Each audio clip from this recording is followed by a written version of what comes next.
Well, here we are. After multiple requests, after being dormant for a little bit, I'm back, and I'm going to be talking to you today about this guy right here. This is my MEUSOC clone, Springfield 1911. This is based off of a Springfield that was made in the year 1989. I'll be talking about that. I'll be talking about some other features that are on here. And then I wanted to do something a little different. There's a lot of videos that have been coming out talking about MEUSOCs. They seem to be gaining popularity again. ACW had a video that came out recently, and then of course there's a really big one by Grand Thumb, and they break down you know, what the MEUSOC is and the variations and all these different things. I want to do something a little different. As you guys know, in my videos I do like to talk a little bit about the history of things. I'm going to go into more of what a MEU is, right? The Marine Expeditionary Unit, and then we'll talk about a MEUSOC, how that differs and how this played its role in there. But of course, just like I always do, let's start out and let's look at the actual gun. This was not built by me. This was built by an individual off of Reddit, believe it or not. It was his gun. He put it together, and we decided to do a deal, a little trade going on, and I traded him for it, and here it is. I'll be talking about all the various parts that he did, different builders out there that can make one if you would like. They're not cheap. This one for me was cheap, but again, this is not a custom build. This is one, well, I guess I should say it's not a high dollar variant built by a professional custom maker. So it is custom in that it was put together with various parts, but you get what I'm saying. But yeah, this is it. All right, it's chambered in 45 ACP, as you can see, and it's just an amazing gun. I love it. It shoots fantastic. Obviously, a bunch of you guys are gonna want to know about this old school Surefire that's on here. We'll get into that, and yeah, we'll go from there. So let's talk about what the Marine Expeditionary Unit is. So there's a lot of videos, you know, and they're really quick to throw out. It's MEUSOC, Marine Expeditionary Unit, Special Operations Capable. And a lot of people think that, you know, the term MEUSOC is exclusive to Special Operation Forces. That couldn't be further from the truth. So you got the MEU, Marine Expeditionary Unit. What that is essentially is a rapid response mini Marine Corps that is sailing around on various ships supported by the United States Navy. But it is America's 911 force. That's why the Marine Corps is called America's 911 force, is because their ability to get to somewhere within 24 to 72 hours and respond to any crisis in the world. That's your Marine Expeditionary Unit. Then you have your MEUSOC, right? The SOC is just Special Operations Capable.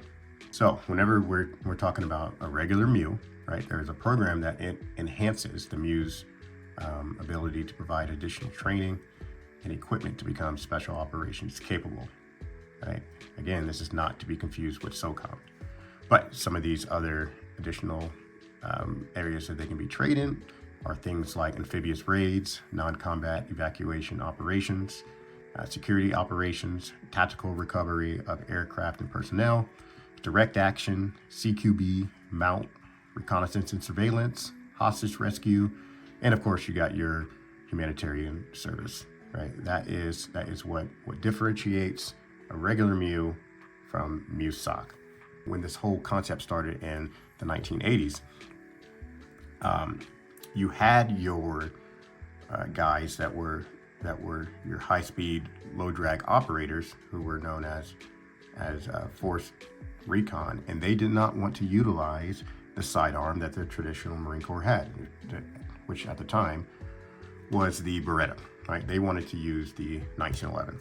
They basically utilized 1911s from World War II surplus, and they upgraded a few parts and then designated it as the M45 or the MEUSOC, right? And that's what you're seeing here before you. Again, this is a clone.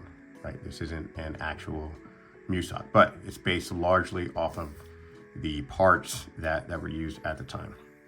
All right, let's get into the actual gun. So again, this the base model of this gun is going to be from a 1989 Springfield 1911. Okay, this is the box, the original box that it came with. I think it's really cool to see this type of older type of Springfield. All right, and get the camera out of the way here. But you can look inside and see this is just what it was, just a regular box and 1911 in it, and that's it. So this is the base here. Some of the parts that were exchanged out to make it clone correct. Let's start with the barrel. Okay, you got a BARSTO barrel, as you can see there. BARSTO 45 ACP. This was the barrel that was being used at the time in one of the variations that was the M45. In the front here, you have a Millett front sight. Okay, you see that there. And you have a clone correct Quantico PWS custom rear sight, and that's back here. Okay, this is something that I believe he had to buy specific, and I want to say he got it from KC Custom, right? But this is a correct version of what was used. You have an MGW hammer, right? And you can see this is a ring hammer that is popularized by some people out there. You have King's ambi thumb safety, right? So on this side, very positive, very nice, right? But this is the thumb safety that they were using. You have a Videcki 3-hole trigger, which we recognize now on a lot of 1911s that are out there. You have the Clark and Wilson 66 grip safety. If you look, you can see how it comes and it goes down. There's no memory bump. It's fairly thin, but this is what was being utilized at the time. Then, of course, you've got your Pachmayr grips, okay, which are very, very popular now. They're making a comeback. As far as the light, right, this is a Surefire 310.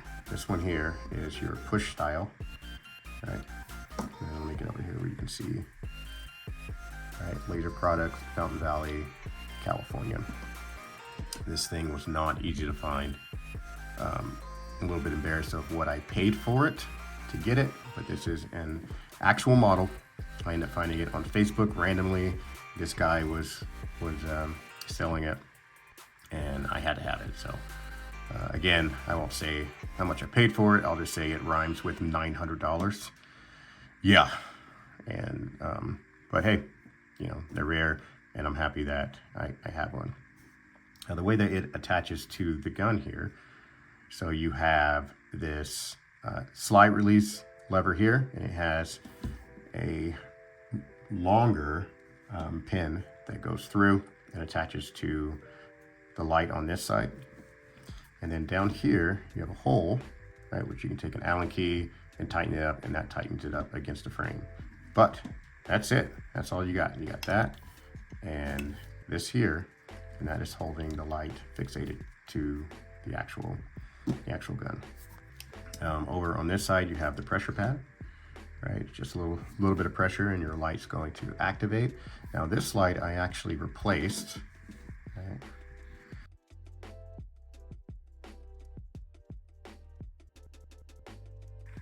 Okay, the original 310 comes with a bulb that I want to say is like, I don't know, like 50 lumens or something. At the time, it was awesome, but now, you know, I needed something that put it out a little bit more lumen. But this was the original bulb here. You can see Laser Products R310 3-volt bulb. It has an actual like lamp in there. And I ended up getting this replacement that comes with an LED. And I want to say the output was 850 lumens. Yeah, so you got 850 lumens here versus, I don't know, let's call it 50 lumens here. So this is significantly brighter. So you end up buying this and putting that into the head. It screws on like this. And then of course you got just your regular Surefire battery. Screws on the front. And then activated by either pressure pad or by your momentary switch there. So pretty cool light visually, aesthetically, it looks awesome. Yeah. And again, if I were to take this out, and this is the original slide stop here, you can see the difference. Right, see how much longer it is? This longer space is needed to hold on the light on the other side. And then it just slides right on there. And this is going to be how it looks without it, right? Pretty, just a regular rolled 1911 style frame. On the inside, you can see I put a little bit of electrical tape in there to stop some of the wobble. But yeah, that's it. That's all it is. Let's go ahead and put this back in.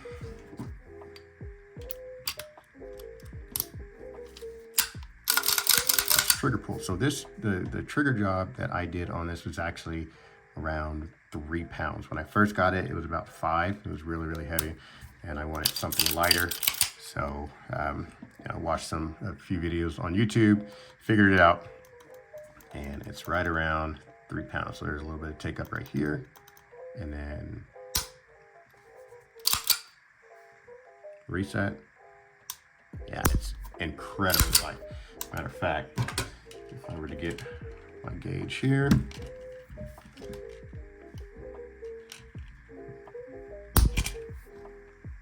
£3 pounds.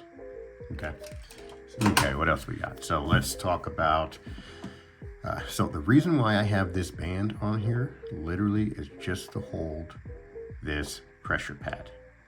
Okay? I had an individual on Reddit that wanted to point out how much of a dumbass I was because this wasn't over the grip safety. Right? Putting it over the grip safety is an optional thing. There's some people who like to have it on there, right, to keep it engaged, or some people that don't. I happen to be a person that doesn't like having it engaged. Why? Because I like the safety feature of the grip safety, and I have no problem just grabbing the damn gun and engaging it. So I don't need that over there, right? It's an optional thing. This is here for the pad only, so it's not flinging about. What else? What are some other things that are on here? The numbers, right? So the individual that I bought it from, his rack number while he was in the Marine Corps was 122. So he put that on here just for nostalgic reasons. And then on this side, the rack number that I had on my gun was 8. So that's why that's on here. Do they need to be on here? No. If you know it bothers you, then you can make a MEUSOC clone, and when you make one, don't put it on there, right? It's my gun, and I wanted to do that, so that's what I did. What else we got going on here? Overall, you know, this is just an amazing gun. I actually have taken it out a couple times and shot it. I'll post a couple pictures of how it did. I wish I could do better quality video when it comes to being on the range, but unfortunately I don't have the equipment to do that. This is a 10 round mag. I think with this old school version, it just looks badass. Looks really, really good. And this is a lanyard that I've had for many, many years. I got it while I was in the Marines, and I actually got it when I was on the MEU, the 11th MEU.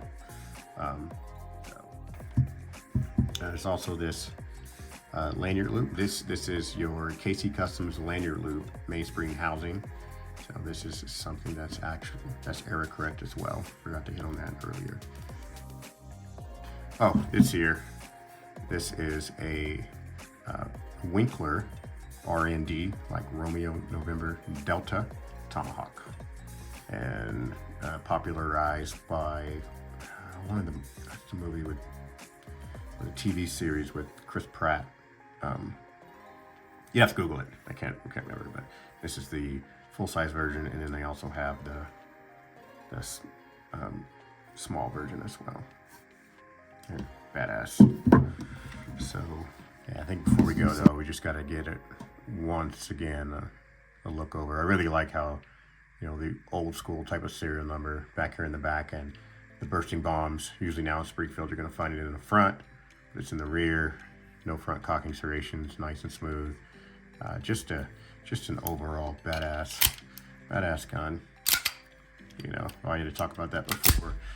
It racks, really nice. Back here, you know, there's a little bit of play, but nothing that's gonna break the bank. But overall, just an amazing build. Definitely one I'll be holding on to forever. And with that, appreciate you guys being here with me and watching my videos. If you enjoyed it, awesome. If you didn't, then yeah, oh well, life goes on. Have a good one. Later.